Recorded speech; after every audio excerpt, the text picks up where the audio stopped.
O best among men, Arjun, the person who is not disturbed by happiness and distress and is steady in both is certainly eligible for liberation. Anyone who is steady in his determination for the advanced stage of spiritual realization and can equally tolerate the onslaughts of distress and happiness is certainly a person eligible for liberation.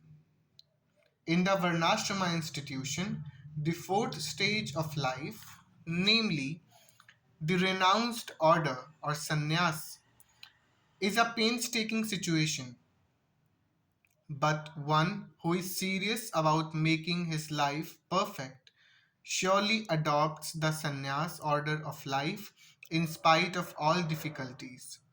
The difficulties usually arise from having to sever family relationships, to give up the connection of wife and children. But if anyone is able to tolerate such difficulties, surely his path to spiritual realization is complete. Similarly, in Arjun's discharge of duties as Kshatriya, he is advised to preserve, even if it is difficult to fight with his family members or similarly beloved persons. Lord Chaitanya took sannyas at the age of 24, and his dependents, young wife as well as old mother, had no one else to look after them. Yet, for a higher cause, he took sannyas and was steady in the discharge of higher duties. That is the way of achieving liberation from material bondage.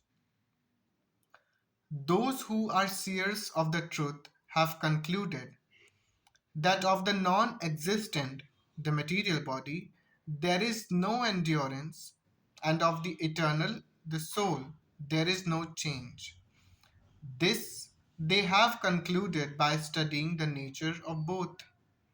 There is no endurance of the changing body, that the body is changing every moment by the actions and reactions of different cells is admitted by modern medical science, and thus growth and old age are taking place in the body, but the spirit soul exists permanently, remaining the same despite all changes of the body and the mind.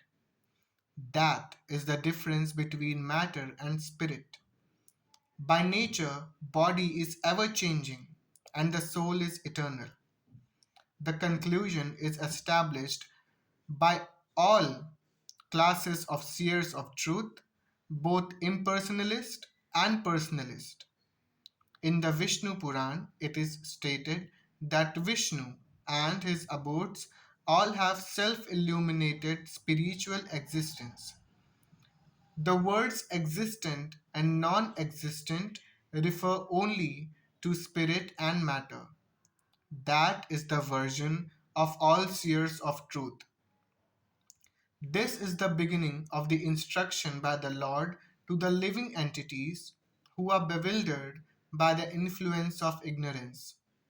Removal of ignorance involves the re establishment of the eternal relationship between the worshipper and the worshipable, and the consequent understanding of the difference between the part and parcel living entities of the Supreme Personality of Godhead. One can understand the nature of the Supreme by thorough study of oneself. The difference between oneself and the Supreme Being understood as the relationship between the part and the whole. In the Vedanta Sutras, as well as in the Srimad Bhagavatam, the Supreme has been accepted as the origin of all emanations. Such emanations are experienced by superior and inferior natural sequences. The living entities belong to the superior nature as it will be revealed in the seventh chapter. Although there is no difference between the energy and the energetic is accepted as the supreme and the energy or nature is accepted as the subordinate. The living entities, therefore, are always subordinate to the Supreme Lord, as in the case of the master and the servant, or teacher and the taught. Such clear knowledge is impossible to understand under the spell of ignorance, and to drive away such ignorance, the Lord teaches the Bhagavad Gita for the enlightenment of all living entities for all time.